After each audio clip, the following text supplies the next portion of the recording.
Hey everybody, it's Jimmy Smith back here with another special video presentation seminar. I want to talk about Eat, Stop, Eat. If you're not familiar with who I am, that's who I am, Jimmy Smith, MSCSCS from jimmysmithtraining.com. And as always, we start out with a lesson every day. And today is Adapt or Die, and I think this lesson is so very vital to today's seminar presentation about Eat, Stop, Eat and my unbiased review of this different, special, unique intermittent fasting diet approach. So adapt or die. New things happen every day. New research gets brought out every day. We learn new things about health. We learn new things about how our body adapts to stress, how our body handles stress, nutrients in foods, how they can help us, how they can hurt us. If you do not adapt, you die. And that really is true. Maybe you will never consider intermittent fasting. Maybe you never did before you watch this presentation on Eat, Stop, Eat. But if you don't open your mind up to the possibilities of new diet approaches, nothing will ever work for you. You'll never achieve that optimal health that you are looking for. Full disclosure, I actually am friends with Brad Pilon, the author of Eat, Stop, Eat, but we don't agree on everything, and he really may not like me after this presentation. But I digress. Let's get into it. What are the advantages of Eat, Stop, Eat? Now, at this point, if you searched and found this video for Eat, Stop, Eat, I think you're familiar with what it is. It is essentially an intermittent fasting plan, but it's not like the other fasting plans that you see out there.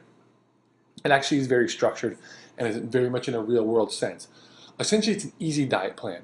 And when I say it's an easy diet plan, I mean you don't have to weigh your foods, and there really aren't any restrictions. The only rules that Brad really gives you are you can eat during certain periods of time. There's other times you have to stop eating, and at other times that you can eat again. And I think the word stop is very important.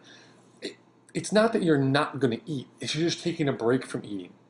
Let's say, for example, you use the traditional meals every 2 to 3 hour approach. Well, you do go 2 to 3 hours without eating, correct? That is considered stopping. Brad just has you extend that stoppage for a little bit longer. We'll see improved growth hormone secretion.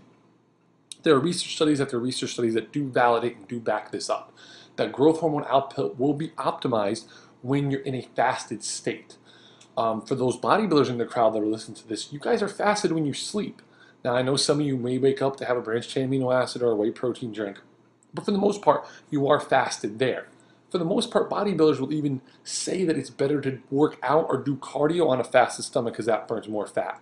Well, then where's the disconnect from fasting other times of the day?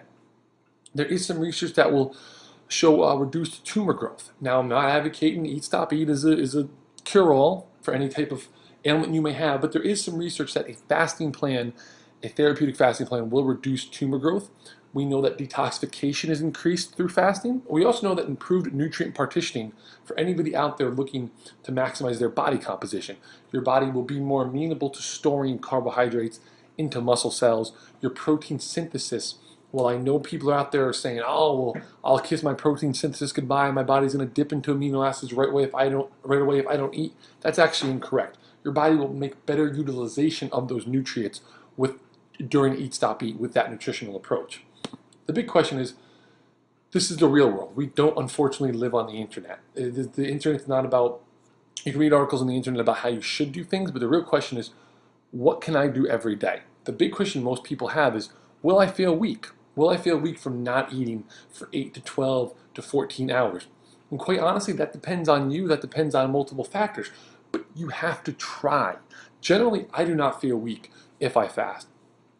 I recently have talked to a teacher that has started to fast, and for the most part, she can go from about 6:30 in the morning when she wakes up to about 10:30 in the morning without eating, and that's including 8 o'clock the previous night. Now the kids start to get to her, things start to happen, blah, blah, blah. She starts to feel weak. She has to have a shake then. But for the most part, a lot of it depends on your job. If you're sitting at a job and working at a desk where you don't have to have a lot of physical activity, you'll be fine on an Eat, Stop, Eat approach. Well, I'm not. I do know some people, I do know some construction workers that have a hard manual labor job that they feel fine fasted as well. It all depends on you. Will you lose muscle? Quite frankly, you won't. We just talked about everything that goes into it in nutrient partitioning. A quick story, one of my clients one time was a very smart lady. She was a pathologist. She actually had both a PhD and an MD in the field. She would laugh at fitness magazines every time they would say you have to have protein every 2 to 3 hours. She knew the term gluconeogenesis, which essentially means your body goes in, breaks down muscle for amino acids. She'd sit there and laugh and say, this doesn't happen for upwards of 48 hours. So why are you concerned with following Brad's approach, which is 8 to 12 to 14 hours of fasting, when you're going to eat a big meal after and you had a big meal before it? You're not going to lose muscle. Will you have energy? Absolutely. Because your digestion has slowed it down, because you do not have, your body doesn't have to digest all this food that you've taken in, eating consistently, you're actually going to see increased energy. I feel fine when I train fasted. I don't do it every day though, and that's a big point. It isn't eat, stop, eat versus 6 small meals. Is what is optimal for you. What can you do? Certain days, I know I need to have a little meal before I train. Other days, I don't have to. I don't fast 7 days a week. I probably, at the most, do it 3 to 4 times a week. Will you lose weight? That's another very important question. You absolutely will lose weight. You're not gonna shrivel up like most people think, but you will lose body fat. I did. I find that fasting and the eat, stop, eat approach is very effective for maintaining weight. You get down to a weight that your body's comfortable at, that you're personally comfortable at, you like the look you have. I find that fasting is very effective for this because you literally can go periods of time without eating and then eat some foods that you like. I'm not saying you have to eat bad foods, but you can eat more, you can have bigger meals, you can feel fuller from those meals. At the end of the day, guys, it's about you. I just wanted to go and kind of squash some of the big rumors around Eat, Stop, Eat and some of the issues that people have with it. Here's what you're going to do now. I want you to head to tinyurl.com/ESEJimmy. As I told you, me and Brad are personal friends, and I talked him into hooking you up with an insane deal. He's actually given everybody that goes to tinyurl.com/ESEJimmy a $9.99 trial for 3 days. You guys get this complete Eat, Stop, Eat system. You can use it for a day or two, see how your body feels, and then you decide if it's right for you. That's it, guys. Thank you for watching. Look forward to the comments. Later.